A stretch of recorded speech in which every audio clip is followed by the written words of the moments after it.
Hi, everybody. This is David Nevins for City Biz List. Welcome to our program today. And today we continue with another in our discussion series sponsored by the Bridge Alliance, which we call Repairing America's Broken Democracy. And so toward that end, we have a special guest with us today, and his name is Ken Powley. And Ken is the co-founder and CEO of Team Democracy. So Ken, welcome to our program. Thanks so much, Dave. Glad to be here. We're glad you're here, and you look quite comfortable there, sitting in your, I'm sure, your COVID workspace in your kitchen. This is my lifelong workspace. Yes, correct. Your lifelong, pre-COVID and post-COVID. Absolutely. Nothing changed. That's good. It's no pretense when you just are comfortable sitting in your kitchen. Good for you. So Ken, I know that we're talking about, what we're calling repairing America's broken democracy. You're active in that. You started or co-founded, I believe, an organization called Team Democracy. Tell me about that. What is Team Democracy? What do you hope to accomplish? What are you accomplishing? Well, Team Democracy is a relatively young 501c3 nonprofit. It was founded by two partners from opposite ends of the political spectrum. And at a time when Americans are finding it really hard to find common ground, Team Democracy creates this space, a safe space where citizens and elected officials can come together to strengthen our national security by committing themselves to democracy and to the rule of law. The election pledge is Team Democracy's first initiative. It invites citizens and corporations and incumbents and candidates to commit to upholding the two most fundamentally important cornerstones of our democracy, those being free and fair elections and the peaceful transfer of power. If we ever lose either of those underpinnings, our democratic republic ceases to be democratic. We cannot survive as a democracy without elections that we have confidence in and without the peaceful transfer of power, no matter who wins the election. So that's our laser focus. The election pledge is an initiative that we use to invite citizens to commit themselves to protecting democracy, and more importantly, to encourage their elected representatives to also commit themselves to these cornerstones of democracy. So it will, good for you, I'll say, first of all. And secondly, it will come as no surprise that many people are critics of where we stand on both of those issues, though they're not necessarily for or against the same person, right? That certainly the issue of organized, non-controversial transfer of power has been in the news of late, as has the topic of free and fair elections. So walk us through where, the role of Team Democracy in that regard, and what do you feel you've accomplished so far, and what do you still have to do? And because I don't think there are too many viewers who would disagree with the objectives that you have. Yeah, I think many of us recognize that polarization has gotten to a point in America where it undercuts everything we try to accomplish. Name an issue and it's polarized. So we're fighting these enormous headwinds. We look at this, it's a pledge on the surface, but if you look under the hood, it's an effort to create a piece of common ground that people from the left and people from the right can comfortably share together. I have friends on the left and on the right who both agree that our elections should be safe and secure. They both agree that more participation by voters is healthy for democracy. They all agree that we shouldn't storm the Capitol in the aftermath of an election. But those shared beliefs get drowned out by the negative noise that bombards us through social media, through traditional media. So we're trying to shine a spotlight on some really important things that fundamentally, recent polls say 80% of Americans still favor more collaboration and less partisanship in our government. 80% of Americans. That's an amazing number. They share a desire for common purpose and common work, collaborative work for the benefit of the American people. We're just saying, hey, let's affirm that we agree on these fundamental core issues and move forward together and build more bridges based on a starting point where we understand one another. So what we have, we came to this in the aftermath of January 6th.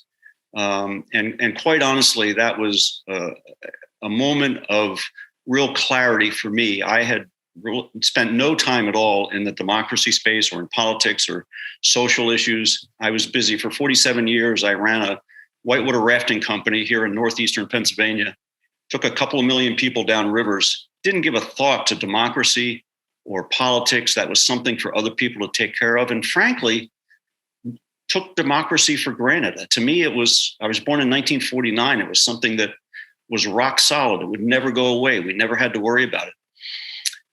But the events leading up to the election of 2016 and then the events of January 6th, that was a real revelation to me. And it was a moment where I realized that we actually can lose our democracy. We actually can watch it slip through our fingers if we don't take action. And we can't simply wait for Washington or people in our state capitals to take action.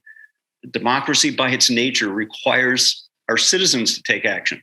And so I look in the mirror and, hey, that's me. And so on the day after January 6th, I was no longer working at my 47-year career. I was working on this. And it's a calling that I feel passionate about. I think a lot of Americans share the conviction that we can do better and be better. And all the polls indicate that when we get Americans together in structured conversations, one from the left, one from the right, what they discover is they have a lot more in common than they think they do. Braver Angels is great at this. There's other organizations that structure these conversations. And the polarization between American citizens is less extreme than the polarization in Washington. So if we're looking to Washington to fix this, that might not be the best idea. Democracy by its nature requires us as citizens to get involved. And so I reached out to some family members and some friends with my thoughts about this. Chris Newland, who is my wife's brother, sent me back a very thoughtful reply. And that was the beginning of a conversation that has continued unabated over the last 14 months. It led to our founding teamdemocracy.org. It led to our drafting the election pledge, which articulates those core fundamental democracy protecting guardrails. And it has led us to partner with a really amazing group of democracy nonprofits all across the landscape. We expected to find partners, willing partners in the voter access community or in the election integrity community, because that's what our pledge is about. And we did find those partners. What we didn't expect was that veterans groups would be so enthusiastic about what we're doing, or that the national security community would be so strong in support of this. We have half a dozen generals who are speaking on a video that will be released very soon, speaking from the heart about the challenge they see posed by polarization in the United States. And they will say on this video that this is the most serious national security issue we face as a country. They don't worry about Russia or Iran or North Korea as much as they worry about the internal processes that are eroding our confidence in our democratic institutions. And they're pointing to the election pledge as a good starting point for American citizens to empower themselves, take the bull by the horns, sign the pledge. When you hit the submit button, the next screen that comes up is a list of the candidates in your district. Contact each one of them, say, I've signed the pledge. Here's where it is. It's at teamdemocracy.org. Please, if you haven't signed the pledge as my candidate, sign it so that I know you're serious about this. It matters to me. It should matter to you.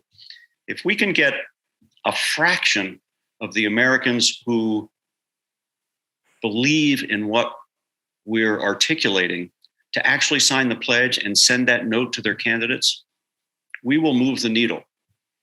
The dialogue will change, and our candidates and our incumbents will know that we take this seriously and we're going to hold them accountable. It's ironic that I find myself involved in an election pledge initiative, because I have never been one for signing pledges or petitions, because if you look across the landscape at the hundreds of them that are out there, many of them are less than effective because they're signed, they're shelved, and they're forgotten. The one exception to that is the Taxpayer Protection Pledge. And that pledge has been wildly successful and impactful in American politics because it has a tracking mechanism and it has accountability features. And so we have crafted the election pledge. We've taken inspiration from that and made sure that we built this pledge on a software platform that allows it to track who signed it, who didn't sign it, who signed it and then violated it, and provide that information to voters, to donors, and to the media. We're not in the business of issuing red cards if people don't sign it or sign it and then violate it, but we are in the business of tracking it and making that information available. So we believe we've put together a text and a process that will really inspire Americans to say, I can do something. I have an answer to that nagging question. What can I do as an individual citizen to help defend and strengthen democracy? Here's what you can do. You go to teamdemocracy.org, you sign the pledge, and then you insist that your candidates do the same thing. Well, I would only say, Ken, that you are, I cannot even imagine that you've only been doing this a couple months, and you are an incredibly articulate and passionate advocate for your cause. You know, kudos for that. And if I had to guess, I would have guessed you've been doing this for 40 some years and only recently took up the river rafting part. But let me just ask you this, because there's not going to be too many viewers who disagree with anything that you've said. It seems to me that a lot of it comes down to the interpretation, right? So you talked about access and integrity. And so, as we know from the last election, there are a lot of folks who believe, let's say, that having multiple election days and having mail-in ballots and what have you, that certainly adds to access. But just as many people believe that hurts the integrity. So I'm not trying to challenge you here, but is that something you come across and have to deal with as well? I love a good question, and that is a great question. The reality is that we have been given a false choice here, in my opinion. Election integrity and election access, like everything else, has been politicized and polarized for the advantage of one candidate or one party or the other. The reality is we can walk and chew gum at the same time. We have the technology, right, to have safe, secure elections where lots of people vote. We can do that. We put a man on the moon 60 years ago. We just created a vaccine in less than a year.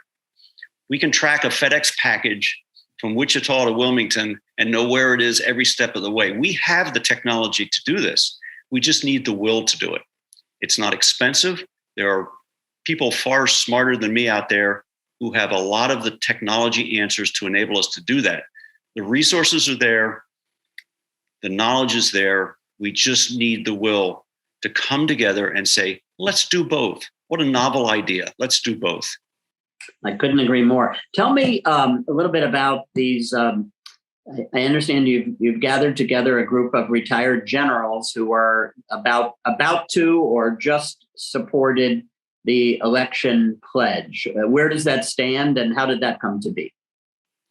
That group includes General Hayden, Doug Lute, Jim Clapper, Stan McChrystal, and Mark Hertling.